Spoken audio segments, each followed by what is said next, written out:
ये कर्म क्या है, देही कौन है, देह कौन है, ज्ञान क्या है, बुद्धि क्या है, देवता कौन है, भोग क्या है, निष्क्रिय क्या है, जीवन क्या है, परमात्मा कौन है और जीवात्मा कौन है, आप मुझे बताइए महाराज। धर्मराज ने कहा देवी वेद प्रणिहितो धर्म कर्म यन मंगलम परम अवेदिकम तु यत कर्म तदेव शुभमेव च। वेदों का जो प्रतिपाद्य विषय है, वेदों में जो वर्णन किया गया है, वेद की जो आज्ञा है वही धर्म है। सुन रहे हो? और वेदों के हिसाब से चलना जीवन में ही कर्म है। जो लोग वेदों के मार्ग पर नहीं चलते हैं यही तो अधर्म है, यही तो अकर्म है। सुन रहे हो? वेदों के विपरीत आचरण करना ये विकर्म है। बोलो जय श्री राम। जो मनुष्य ब्रह्म की भक्ति करता है, इस संसार में निर्लिप्त नहीं रहता है, वही मुक्त है। सुन रहे? भगवान की प्राप्ति हो जाना, भगवती की प्राप्ति हो जाना ही मोक्ष है। ब्रह्म को जानना ही सबसे बड़ा ज्ञान है और संसार में संसार से आसक्ति रखना ही सबसे बड़ा ज्ञान है भाई। बोलो जय श्री राम।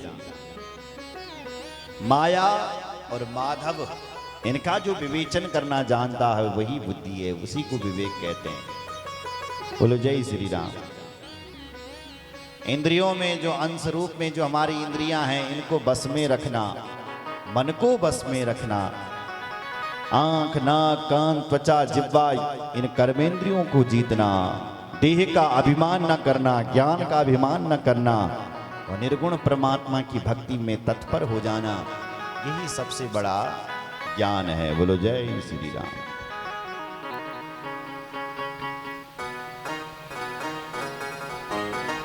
योनि की बात कही गई है।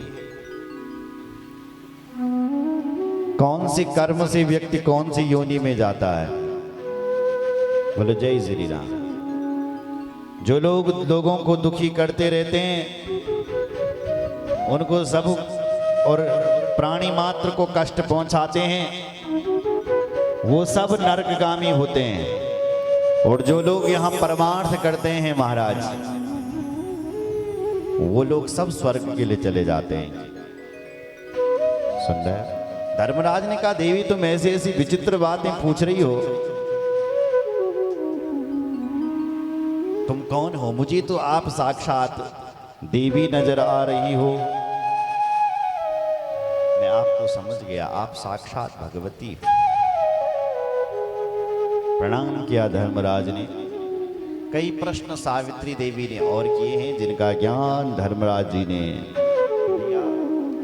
पुण्यों का फल बताया गया है, दानों का वर्णन किया गया है कि जो व्यक्ति अन्नदान करता है, अन्न के जितने कण होते हैं उन कणों के बराबर शिव जी के धाम में निवास करता है।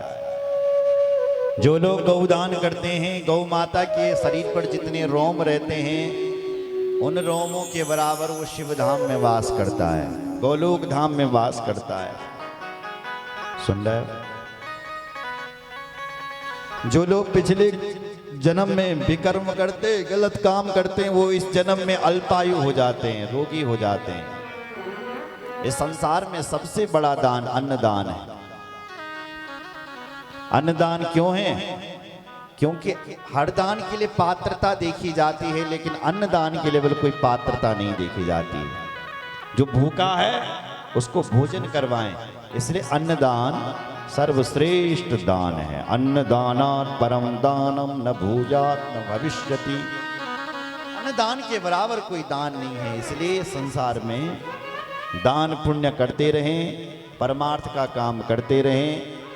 दूसरे के चेहरे पर आप प्रयास करें, सुनो, कि हम दूसरे के चेहरे पर हंसी लाए, किसी के चेहरे पर आंसू न लाए। आंसू आप किसी के चेहरे पर, आपकी तरफ से यदि कोई दुखी हो रहा है तो आप पाप कमा रहे हैं, आप पुण्य नहीं कमा रहे हैं वहां पर। और आप किसी को यदि कुछ दे रहे हैं, आप किसी के चेहरे पर मुस्कुराहट ला रहे हैं, यही आपके लिए सबसे बड़ा पुण्य है। तो कोशिश करें कि हम दूसरे के चेहरे पर खुशी लेकर के आए, न कि उसकी खुशी को हम छीन ले। बोलो जय श्री राम। कभी कभी लोग अपने को श्रेष्ठ बनाने के लिए दूसरे को नीचा दिखा देते हैं, दूसरे को नाराज कर देते हैं, वही पाप है। इसलिए आपकी तरफ से दूसरे के चेहरे पर हंसी रहे, मुस्कुराहट रहे, उसकी मुस्कुराहट न छीन जाए, बस ये अपने जीवन में आप सतत प्रयास करना। अमर यहाँ कोई नहीं है, सबको यहाँ मरना है। ये 5 भौतिक देह है, इस शरीर से जितना हो सके परमार्थ का कार्य करते रहो। यही समस्त कथाओं का सार है। बोलो जगदम्बा मैया की जय। आगे मणिद्वीप धाम का वर्णन किया गया है। भगवती मणिद्वीप धाम में रहती है और वो धाम बहुत प्यारा है, मणिद्वीप धाम। उस धाम में एक मंडप बना हुआ है, मंडप में वो भगवती बैठी हुई और उस मंडप के 4 पैर हैं, जिसमें ब्रह्मा, विष्णु और रुद्र लगे हुए हैं, और एक पैर पर ईश्वर लगे हुए हैं, ईश्वर देव। और उस मंडप के ऊपर मां बैठी हुई है। ऐसे एक मंडप नहीं, कई मंडप हैं महाराज। श्रृंगार मंडपश्चे को मुक्ति मंडप एवचा ज्ञान मंडप संज्ञस्तु तृतीया परिकीर्तिता। श्रृंगार मंडप, मुक्ति मंडप, ज्ञान मंडप, एकांत मंडप, ये कई मंडप हैं और कई उस मणिद्वीप धाम में वाटिकाएं हैं। भगवती की कई उनकी दासियां हैं, देवी की, भुवनेश्वरी माँ की, जो माँ की तरह ही दिखती है। कई उन भगवती की अनुचरी हैं जो इस पूरे ब्रह्मांड में घूमती रहती है और करती देखती रहती है कि कहाँ कोई व्यक्ति क्या कर रहा है, ऐसे माँ को खबर देती रहती है। और उस धाम में माँ भगवती, मणिद्वीप धाम में भुवनेश्वरी के रूप में माँ भगवती विराजमान है और अकेली नहीं है, सदा शिव के साथ है। भगवान शिवजी बल भुवनेश्वरी के साथ किशोर अवस्था में बैठे हुए हैं महादेव, सदाशिव। रुद्र नहीं, माहेश्वर नहीं, सदाशिव। सदाशिव की जो उम्र है वो 12 साल, किशोर अवस्था, और देवी की जो उम्र है वो भी किशोर अवस्था की। और उस मणिद्वीप धाम में एक मंडप है, उसमें बैठे हुए हैं। श्री व्यास जी कहते हैं, हे जन्मेजय, अब तुम कन्या पूजन करो और ब्राह्मणों को भोजन कराओ और अपने यज्ञ की आप पूर्णाहुति करो। ब्राह्मणान भोजयामास साप्य सांख्यतान सुवासिनी।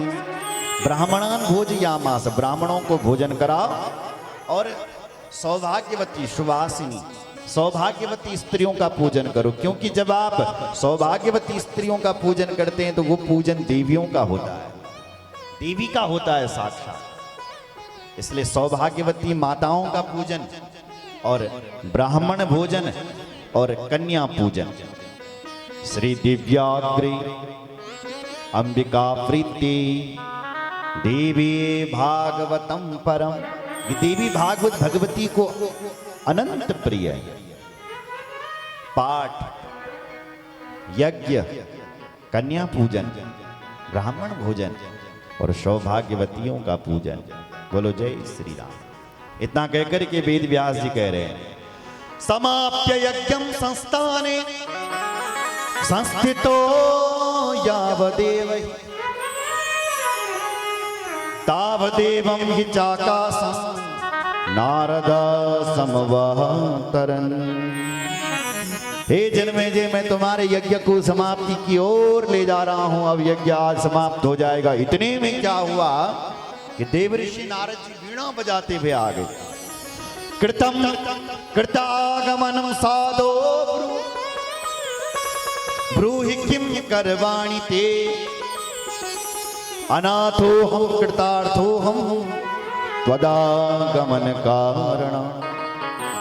देवऋषि नारद जी वीणा बजाते हुए आ रहे हैं जन्मेजय ने देखा महाराज देवर्षि नारद जी आते हैं तो कुत आगमनम साधो, पूछा उनसे, हे महाराज देवर्षि नारद, आज कितनी बड़ी सौभाग्य की बात है कि हमारा यज्ञ विराम हो रहा है और आप हमारे यज्ञ में आ रहे हैं, कैसे आना हुआ महाराज?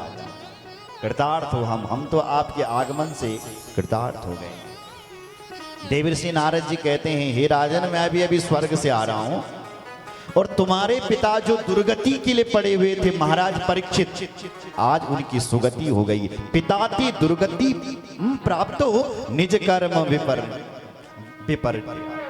तुम्हारे पिता जो अपने कर्मों के द्वारा नरक में पड़े हुए थे, वो आज कर्मों से मुक्त होकर के और विमान वर्मारुया मणिद्वीपम गतो भवत् देवी भागवतस्यास्या श्रवणो फलेन च।